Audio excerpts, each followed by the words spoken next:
makmur dari amal yakmur ya.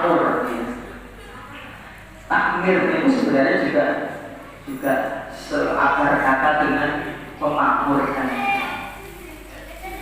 Dan ayat itu innama ya'muru masajidallahi man amana billahi wal yawmil akhir wa aqama sholati wa ataz zakati wa lam yakhsha illa Allah. Ya. Dan kata ya'mur memakmurkan, takmir itu semakna. Nek takmir, mesti dia menggunakan kata takmir. Takmir yang memakmurkan. Takmir itu dari ya'amaro yu'amiru takmir. Yang sing memakmurkan masjid. Sebelum kita berbicara tentang kata verbal, kata kerja dari memakmurkan, karena memang di Al-Quran menggunakan kata kerja juga, ya'muru, innama ya'muru. Sesungguhnya yang memakmurkan masjid innama ya'muru masajidallah.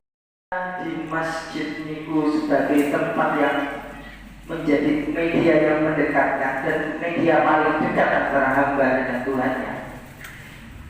Media ini kemudian dijadikan kita sebagai media untuk berdoa.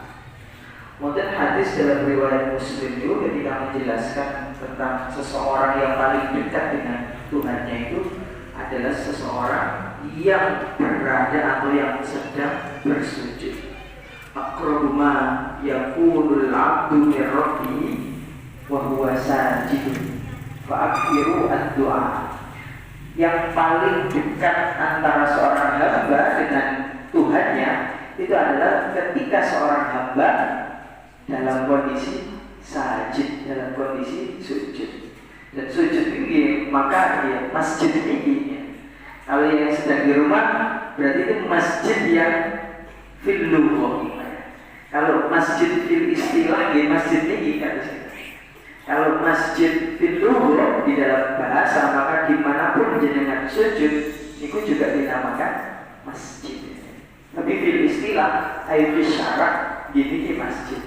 Maka hukumnya berubah. Misalnya tadi masjid, terus ada yang kedua, ada yang ketika musola itu buat jumatan itu berubah nggak?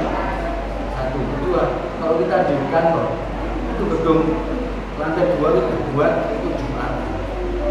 Maka habis itu kan kayak jalan itu gimana? Apakah istilahnya berubah? Yang mana atau yang mana? Jadi yang saya sebutkan tadi bahwa masjid secara lughah itu adalah tempat sujud ya. Itu menjadi masuk semua. Gereja menjadi masjid ya. Musola itu juga masjid. Istilah musola itu juga kata sinten Indonesia. Ya. Rencang-rencang ingkang belajar teng Mesir itu nggih. Musola masjid cilik-cilik itu nggih namanya masjid.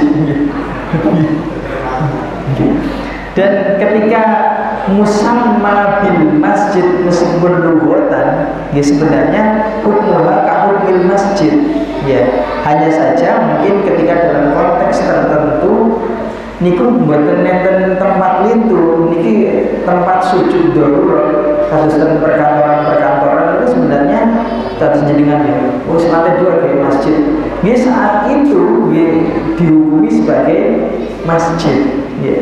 Tapi fil lughah ya. Fil istilah apakah masuk di dalam istilah? Lah niku yang akan debatable. Karena niku sifatnya boten napa sebut ya, boten menetap. Iso-iso tahun niki nang lantai 2 tahun lagi pindah gedung kados Jatim Syariah niku singin mriki ya masjid itu pindah. Bagi kula secara istilah dia tidak bisa dikategorikan secara masjid fil istilah.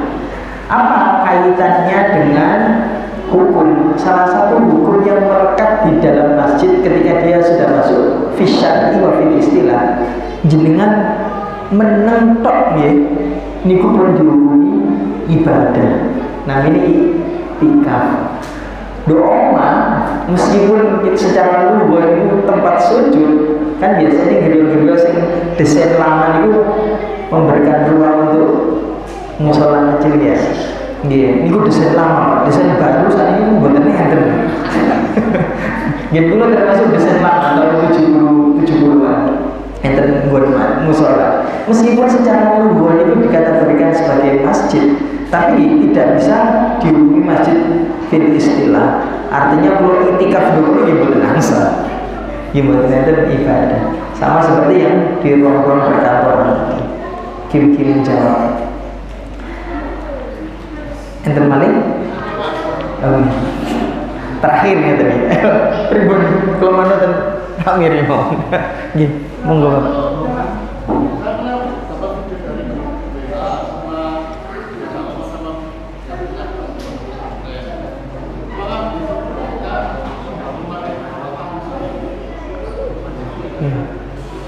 Membangun masjid di bawah tanah. Oh, ngoten. Iya, kadesnya nutur. Kalau niku tetap ya mboten napa-napa ya. Iya. Nek Masjid Al-Akbar niku sing di bawah tanah niku mboten masjid. Di bawah tanah Al-Akbar niku enten nggon mboten hanya toilet ya, enten persekolahan mriku. Enten enten TK, enten MI, enten MTS, enten perguruan tinggi juga. Ya, niku sangat napa jenenge mitur kula nggih terserah niku lah. Yang penting niku tetap dan kemudian desainnya nggih dimanfaatkan sedemikian rupa. Salah satu contoh sing mitur kula niku desainnya niku cukup representatif. Dukur niku nggon salat, nisor niku nggon parkir, nggon wudu, nggone sekolahan. Enten kampus niku namine STAI Al-Akbar, Sekolah Tinggi Agama Islam Al-Akbar. Sampai di tingkat yang TK insyaallah ya enten ya. MI, MTS, bahwa niku memanfaatkan ya. Kan Indonesia ini buat enten sing damel niki ya. Nanti sing masjid-masjid sing pun desainnya saya nisor digawe nggon ngoten niku ndukur niku bisa dikomersilkan, disewakan. Oh, tapi tetap ikhtilaf, tetap perbedaan pendapat. Kebetulan Masjid Akbar niku enten tempat yang bisa disewakan. Damel wisuda saged, damel akad nikah saged, damel resepsi nikah saged. Meskipun beberapa ulama ada yang mboten remen menyewakan bagian masjid, tapi beberapa ulama ingkang kontemporer membolehkan. Ndukur lantai 2. Ini kan juga sebagian untuk juga umat disewa digawe resepsi. Ini tetap hukumnya kahumil masjid, gak oleh gawe napa jenenge ngotori atau dibuat karpet sehingga enten Masjid Al-Akbar niku enten karpete ndukure. Jadi disewa. Keuangan iki masuk masjid. Bayangkan satu kali resepsi niku iso 15-an juta ya. Mlebu langsung nang masjid. Pun kata sing ngoten, monggo dimanfaatkan sedemikian rupa napa sing miturut jenengan sae meskipun enten ikhtilaf miturut kula jenengan tasih saged milih mana pendapat yang lebih maslahah dan pun supaya tetap bermusyawarah. Kemudian enten PDM Surabaya, PDM dari Surabaya niki. Yes.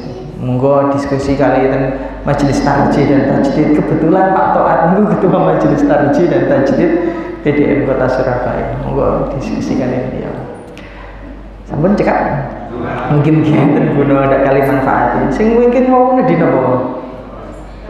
Doa. Bismillahirrahmanirrahim. Allahumma shalli wa sallim wa barik ala nabiyyina Muhammad. Alhamdulillahirabbil alamin. Rabbana hab lana min azwajina wa dhurriyyatina qurrata a'yun waj'alna lil muttaqina imama. Rabbi hab lana minas salihin. Rabbi hab lana minas salihin. Rabbi hab lana minas salihin. Rabbana atina fid dunya hasanah wa fil akhirati hasanah wa qina adzabannar. Walhamdulillahirabbil alamin.